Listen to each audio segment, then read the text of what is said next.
Startup ಅನ್ನ ಶುರು ಮಾಡೋಕೆ ಬೆಂಗಳೂರೇ ಬೆಸ್ಟ್. ಬೆಂಗಳೂರಲ್ಲಿ ಸ್ಟಾರ್ಟ್ಅಪ್ ಶುರುವಾದ್ರೆ ಗೆಲ್ಲುತ್ತಂತೆ. ಬೆಂಗಳೂರು ಇನೋವೇಷನ್ ರಿಪೋರ್ಟ್ ಕೊಟ್ಟಿದೆ ಸರ್ಕಾರ. ಇಲ್ಲಿ ಯಾವ ರೀತಿಯಾಗಿ ಸ್ಟಾರ್ಟ್ಅಪ್ ಅನ್ನೋದು ಬೆಂಗಳೂರಿನಲ್ಲಿ ಮಾಡಿದಂತ ಸಂದರ್ಭದಲ್ಲಿ ಸಕ್ಸಸ್ ಆಗುತ್ತೆ ಅನ್ನೋದಕ್ಕೆ. ಸೊ ಇದೇ ಹಾಟ್ ಸ್ಪಾಟ್ ಬೆಂಗಳೂರಿಗೆ ಸ್ಟಾರ್ಟ್ಅಪ್ ಶುರು ಮಾಡಲಿಕ್ಕೆ ಅನ್ನುವ ವರದಿ ಇರುವಂತದ್ದು. ಈಗ ಹಾಕಿದ ಬಂಡವಾಳವನ್ನ ವಾಪಸ್ ಪಡೆಯೋಕೆ ಸೂಕ್ತ ಸ್ಥಳ ಅಂದ್ರೆ ಅದು ಬೆಂಗಳೂರು. ಸ್ಟಾರ್ಟ್ಅಪ್ ಶುರು ಮಾಡೋರು ಬೆಂಗಳೂರನ್ನೇ ಆರಿಸ್ಕೊಳ್ತಾ ಇದ್ದಾರೆ. ವಹಿವಾಟಲ್ಲಿ 30 ರಿಂದ 40 ವರ್ಷ ವಯಸ್ಸಿನವರದ್ದೇ ಮೇಲುಗೈ ಕೂಡ ಇರುವಂತದ್ದು. ಸ್ಟಾರ್ಟ್ಅಪ್ ಅನ್ನ ಶುರು ಮಾಡುವಂತವರು ಈ ವಯಸ್ಸಿನವರೇ, ಆಲ್ಮೋಸ್ಟ್ 30 ರಿಂದ 40 ವರ್ಷ ವಯಸ್ಸಿನವರು. ಹಾಗಿದ್ರೆ ಬೆಂಗಳೂರಿನಲ್ಲಿ ಈಗ ಹೂಡಿಕೆ ಆಗ್ತಾ ಇರುವಂತ ಬಂಡವಾಳ ಎಷ್ಟು, ವರ್ಷಕ್ಕೆ ಬೆಂಗಳೂರಲ್ಲಿ ಎಷ್ಟು ಉದ್ಯೋಗ ಸೃಷ್ಟಿ ಆಗುತ್ತೆ? ನ್ಯೂಸ್ 18ಗೆ ಸಿಕ್ಕಿದೆ ಉದ್ಯೋಗ ಸೃಷ್ಟಿಯ ಎಕ್ಸ್ಕ್ಲೂಸಿವ್ ಆದಂತ ಮಾಹಿತಿ. ನೋಡ್ತಾ ಇದ್ದೀರಾ, ಬೆಂಗಳೂರು ಸ್ಟಾರ್ಟ್ಅಪ್ ಗಳ ಕೇಂದ್ರ ಅಂದ್ರೆ ತಪ್ಪಾಗ್ಲಿಕ್ಕಿಲ್ಲ. ಯಾಕೆಂದ್ರೆ ಯಾವುದೇ ಸ್ಟಾರ್ಟ್ಅಪ್ ಅನ್ನ ಯೂಸ್ ಮಾಡಿದ್ರು ಕೂಡ ಫಸ್ಟ್ ಪ್ರಯೋಗ ಮಾಡೋದು ಬೆಂಗಳೂರಿನಲ್ಲೇ. ಯಾಕೆಂದ್ರೆ ಇಲ್ಲಿ ಜನರು ಒಂದ್ ಕಡೆ ಸಾಕಷ್ಟು ಸ್ಟಾರ್ಟ್ಅಪ್ ಗಳಿಗೆ ಆಕರ್ಷಿತರಾದ್ರೆ, ಇನ್ನೂ ಒಂದ್ ಕಡೆ ಇವು ಬೇಗ ಸಕ್ಸಸ್ ಕೂಡ ಆಗುತ್ತೆ, ಇಲ್ಲಿ ಬೇಗ ಅದನ್ನ ಸಕ್ಸಸ್ ಕೂಡ ಮಾಡಬಹುದು ಅನ್ನೋದಕ್ಕೆ ಬೆಂಗಳೂರು ಒಂದು ಬೆಸ್ಟ್ ಎಕ್ಸಾಂಪಲ್ ಆಗಿ ತಗೊಳ್ತಾ ಇದ್ದಾರೆ. ನಿಮ್ಗೆಲ್ರಿಗೂ ಕೂಡ ಗೊತ್ತಿರಬಹುದು ಸ್ವಿಗ್ಗಿ ಅನ್ನೋದು ಎಷ್ಟು ಫೇಮಸ್ ಆಗಿದೆ ಅನ್ನೋದು. ಸ್ವಿಗ್ಗಿಯ ಜೊತೆಗೆ ಬೌನ್ಸ್ ಅನ್ನೋದು ಕೂಡ ಅಷ್ಟೇ, ಅದು ಕೂಡ ಒಂದು ಸ್ಟಾರ್ಟ್ಅಪ್. ಅದು ಬೆಂಗಳೂರಿನಲ್ಲಿ ಫಸ್ಟ್ ಶುರುವಾಗಿದ್ದಂಥದ್ದು. ಫ್ಲಿಪ್ಕಾರ್ಟ್, ಅಮೆಜಾನ್ ಇವೆಲ್ಲವೂ ಕೂಡ ಸಾಕಷ್ಟು ಫೇಮಸ್ ಆಗಿ ಫಸ್ಟ್ ಪ್ರಯೋಗ ಆಗಿದೆ ನಮ್ಮ ಬೆಂಗಳೂರಿನಲ್ಲಿ.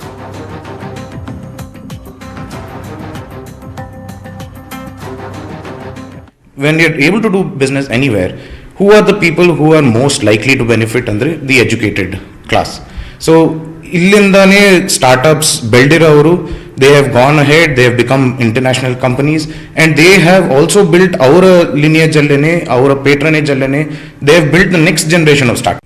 ಬೆಂಗಳೂರು ಅವರಿಂದ $31 ಬಿಲಿಯನ್, $31 ಬಿಲಿಯನ್ ಅಂದರೆ ಏನೋ ಒಂದು 2,15,000 ಕೋಟಿ ದುಡ್ಡು ಇನ್ವೆಸ್ಟ್ ಆಗಿದೆ ಬೆಂಗಳೂರಲ್ಲಿ. ಮತ್ತು ಬೆಂಗಳೂರಿನ 45% of capital raise by startups. ಅಂದರೆ ಬೆಂಗಳೂರಲ್ಲಿ ದೇಶದಲ್ಲಿ ಯಾವ ಬೇರೆ ಸಿಟಿಗಿಂತ ಜಾಸ್ತಿ ಕ್ಯಾಪಿಟಲ್ ಬಂದಿದೆ. ಅಂದರೆ $20 ಬಿಲಿಯನ್ ಕ್ಯಾಪಿಟಲ್ಲು 2016ಇಂದ ಬಂದಿದೆ. ಡೆಲ್ಲಿಗಿಂತ ಜಾಸ್ತಿ, ಮುಂಬೈಗಿಂತ ಜಾಸ್ತಿ. ಡೆಲ್ಲಿ, ಮುಂಬೈ ಒಟ್ಟಿಗೆ ತಗೊಂಡು ಇದೆಲ್ಲದ್ರ ಬಗ್ಗೆ ಮತ್ತಷ್ಟು ಡೀಟೇಲ್ಸ್ ಅನ್ನ ಕೊಡ್ತಾರೆ ನಮ್ಮ ಪ್ರತಿನಿಧಿ ಸೌಮ್ಯ ಕಳಸ, ದೂರವಾಣಿ ಸಂಪರ್ಕದಲ್ಲಿದ್ದಾರೆ. ಎಸ್ ಸೌಮ್ಯ, ಬೆಂಗಳೂರು ಸ್ಟಾರ್ಟ್ಅಪ್ ಗಳಿಗೆ ಹಾಟ್ ಸ್ಪಾಟ್ ಇದೆ, ಸೆಂಟ್ರಲ್ ಅಂತ ಈಗ ಆಲ್ರೆಡಿ ವರದಿ ಬಂದಿರುವಂತದ್ದು. ಏನೆಲ್ಲ ಉಲ್ಲೇಖ ಆಗಿದೆ ಈ ವರದಿಯಲ್ಲಿ? ಹೌದು ಪೃಥ್ವಿ, ಬೆಂಗಳೂರನ್ನ ಸ್ಟಾರ್ಟ್ಅಪ್ ಕ್ಯಾಪಿಟಲ್ ಅಂತ ಕೇವಲ ಬಾಯಿ ಮಾತಿನಲ್ಲಷ್ಟೇ ಎಲ್ಲರೂ ಹೇಳ್ತಾ ಇದ್ರು. ಆದ್ರೆ ಇದು ನಿಖರವಾಗಿ ಹೌದು ಅನ್ನೋದ್ರ ಬಗ್ಗೆ ರಾಜ್ಯ ಸರ್ಕಾರನೇ ಒಂದು ವರದಿಯನ್ನ ತಯಾರಿಸಿ ಅದನ್ನ ಬಿಡುಗಡೆ ಮಾಡಿದೆ.